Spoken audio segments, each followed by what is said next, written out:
Isang payapang dalampasigan, kapatagan at kabundukan. Dito sa sentro ng Region 1, umusbong ang San Fernando.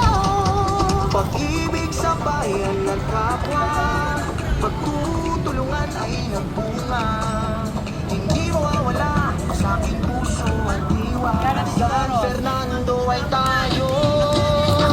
San Fernando tayong di mawawala sa puso ko. Akin at kada kayo ay sabay-sabay natin ang isilip sa dagat nagpapaalala na buhay ay may pag-asa. Ito ang sentro ng kalakalan, patuloy sa kaulan. Sa aming bayan, malinis na kalakaran, umusbong ang kalakalan, sisilayan ang malinis na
Nothing's gonna break me down, 'cause I know what Hi, Ma'am Carol.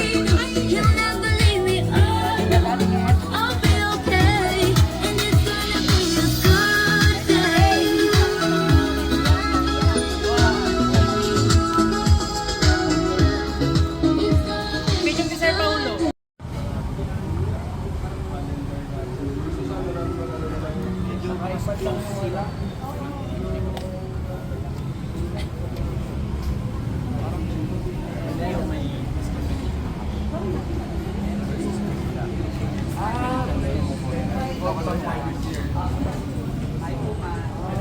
Try na dyan dyan siya kung yung structure.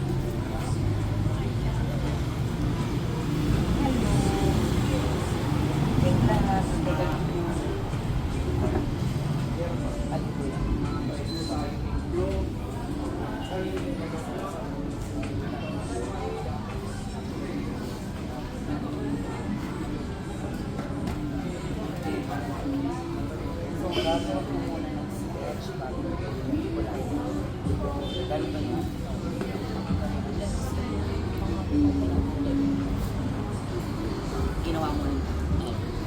That's nice. How old are you? Really? You're 21? You look like 17. Hindi nga, totoo 21. Nag-aaral pa din? Saan? Sa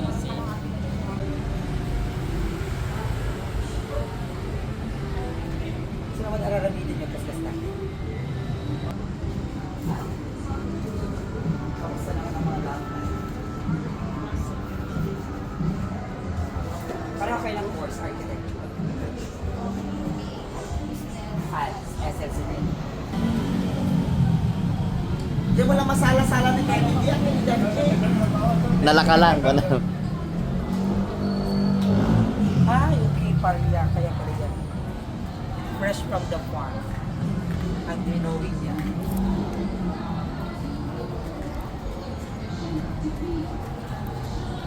Parya ka talaga. Nag-aaral ka? Saan? So kakilala mo rin yung mga yan nando. SLC din architecture. Kaklase mo. Okay. SLC ka din, no? At saka architecture, no? Mong design concept ng ating camera. Next would be the cable. So here, makikita ninyo yung mga cable natin na kailangan naman to as structural support.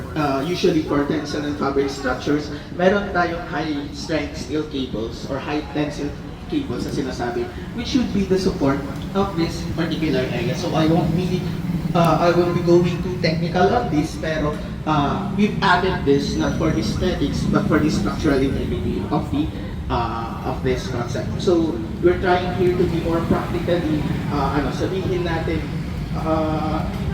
kaya talaga ipatayo ito given the details o na computed na details ng ating structure. And we have here a deck. Bakit tayo mayroong deck doon? So, ito naman, dinagdag lang natin this kind of walkable area. And yun din sana yung maging concept natin sa ating syudad na walkable city. Napakaganda ng concept ng isang environment or city person na yung mga tao andito lang nakakapaglakad-lakad ng komportable. So isa yon sa magiging magandang concept nito. So we could start off yung main na concept natin dito sa Batras Design at the Tuyak, San Fernando. So it will be, the material will be reinforced concrete of course, and it would have natural cobblestones. Itatry natin dito na yung, let's say, pragmatic design concept. If we say pragmatic design concept, it means that yung mga materials na available dito, yun yung gagamitin natin. So the cobblestones that will be used here are the locally materials na makikita din natin dito sa area. Okay. Yung ating sa Fernando City Lawang logo. So kailangan natin panagyan ang logo na makakita na to show it, but to show the logo of our it features colored pages, and at night it should be illuminated. Well, at night, this full structure should be illuminated during the night. So ito yung proper clearance natin. Ito yung elevation. We have here the south face elevation of this. Again, yung minimum vertical clearance above road as per the DPWH Department Order number 58, a more flexible proposed clearance, which is 5.8, almost 1 meter mas mataas. So ako tayo yung Apo J. Ilocos Sur na natin welcome arch ng ating Karuba, which is pinama na nakasaad dito sa atin. So, we try to be more stringent on this, kaya naglagay tayo ng excess para so that asset value of that. Then, para hindi naman masyadong formal, meron tayong sense of creativity with that. So, yun po yung sa technicalities. And here, I will show you some of the designs. So, ito po,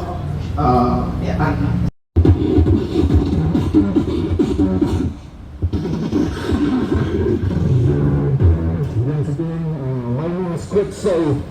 I'm the Philippine beatbox champion.